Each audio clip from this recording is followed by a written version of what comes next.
Le planning ne s'est pas seulement affiché sur un diagramme de Gantt des barres, en d'autres termes attirer des barres. Vous dépensez des mois et des mois, ou même des années à construire le planning, et quand vous êtes sur le point d'aller sur le terrain et de faire les avancements d'un planning dans Primavera P6, cela est excitant. Êtes-vous prêt? Avez-vous toutes les pièces en place pour être sûr que les avancements sont faits proprement?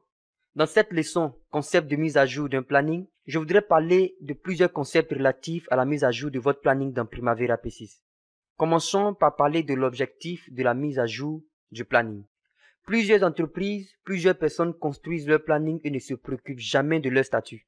Ils ne vont pas sur le terrain dans le but de faire une capture de statut et les intégrer dans le planning pour évaluer la performance. Construire un planning vous permet donc d'évaluer votre progression. Si l'objectif est de suivre, d'évaluer votre performance, de vous rassurer que ce qui a été dit est aligné à ce qui a été fait. La seconde partie, c'est la prévision de la performance future. Nous allons parler un peu plus en profondeur de ce que je voudrais dire par prévision. Mais le concept est tel que, lorsque nous exécutons les tâches du planning, cela affecte comment les tâches futures seront réalisées. Cela affecte les dates de début et de fin. Cela affecte d'autres éléments. Cette partie est la prévision, la phase suivante du projet. Est-ce que nous faisons ce qui est dit? Nous exécutons donc les tâches selon le plan du projet que nous avions mis en place et selon les accords et les outils du projet, y compris les objectifs dans les différents paramètres du projet. Les objectifs du coût. Avions-nous dépensé correctement le budget? Avions-nous respecté les différents jalons? Avions-nous utilisé correctement la main-d'œuvre? Ou avions-nous utilisé correctement le temps des ressources? Comment évaluons-nous la qualité des travaux que nous exécutons et respectons-nous nos engagements vis-à-vis du client? C'est l'objectif de la mise à jour et il est important de faire des mises à jour. C'est à partir de cela que nous saurons si notre projet est réussi ou non et si l'exécution du projet est satisfaisante. Nous voudrions évaluer le passé et la prévision future et pour faire cela, nous avons besoin de suivre ce processus, c'est-à-dire obtenir les données actuelles du terrain. Nous allons sur le terrain et nous faisons un retour. Combien de travaux ont-ils été exécutés aujourd'hui? Combien d'heures ont-elles été réalisées aujourd'hui? Combien d'éléments ont-ils été installés cette semaine? Nous faisons une capture de ce retour du terrain. Nous faisons ce retour dans le planning dans Primavera P6. Nous appelons cela l'actuel. Nous intégrons nos données actuelles dans Primavera P6. Maintenant, nous replanifions le projet en mettant ses valeurs actuelles ou réelles. Nous générons une prévision du reste à faire des tâches et enfin, probablement le plus important, est que nous évaluons et faisons des ajustements. Sommes-nous alignés sur le planning après avoir fait des ajustements?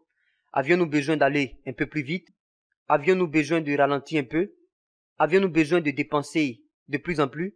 C'est le processus de contrôle, d'évaluation et d'ajustement qui nous rend sereins sur notre jalon et sur nos deadlines. Regardons juste un moment le concept de prévision à travers ces images. Nous avons sur la moitié supérieure de l'écran un simple projet qui n'a pas été mis à jour ou bien il n'y a pas d'avancement. Et sur la moitié inférieure de l'écran, vous avez ce projet avec des avancements qui ont été faits. En mettant l'accent sur l'image en dessous, vous remarquez que la tâche A est exécutée à 100%. Mais il existe un petit retard que vous constatez selon les barres de référence. Vous remarquez un décalage et vous voyez que les dates de début et de fin ont changé. Tout le reste à faire des tâches est à droite de la ligne en bleu. C'est ce que nous appelons notre prévision. C'est une prévision et une prédiction des tâches qui restent à faire dont nous avons besoin d'exécuter. Et cela est basé sur les tâches que nous avions effectuées dans la période passée. C'est cela la prévision et c'est ce que Primavera P6 fait pour vous. Lors du processus de mise à jour, nous avons des questions qui viennent à l'esprit. Comment devions-nous mettre à jour souvent le planning? Bien, c'est une question importante. Essayons de comprendre cela à travers cette image. Supposons que nous prenons l'avion de New York à Londres, mais 70% du temps, l'avion est hors de la ligne précise qui doit l'amener à Londres. Mais il est en général dans la direction, mais pas précisément. Les pilotes sont constamment en train d'ajuster le chemin du vol. Ils se rapprochent au fur et à mesure du vrai chemin jusqu'à arriver à Londres. Ils font constamment des ajustements en tenant compte de plusieurs paramètres et c'est ce que nous devons appliquer à notre projet. Vous devez donc faire exactement la même chose. Comment devons-nous donc souvent mettre à jour le planning? C'est plusieurs choses en même temps que vous devez considérer. La durée et la taille du projet. C'est la première considération importante que vous devez faire. Pour les petits projets de durée courte, vous aurez besoin de faire une mise à jour avec une fréquence élevée, c'est-à-dire l'intervalle de mise à jour est réduit. Pour les grands projets de longue durée, vous aurez besoin de faire une mise à jour avec une fréquence moins élevée, un grand intervalle. Mais vous avez besoin toujours d'être sûr que la mise à jour est suffisante pour obtenir des retours pour faire les ajustements dont vous avez besoin. Si vous faites la mise à jour tous les 2 mois et des choses tournent mal dans les premières 2 semaines, nous ne ferons pas de retour pour les 6 semaines, donc cela ne va pas bien vous servir. Autre considération, c'est l'intensité des travaux. Si nous sommes sur un projet où il y a une énorme quantité de travaux qui arrivent, alors nous avons besoin de faire la mise à jour très souvent, de mettre les informations dans Primavera P6 le plus souvent et obtenir des retours et de faire des ajustements.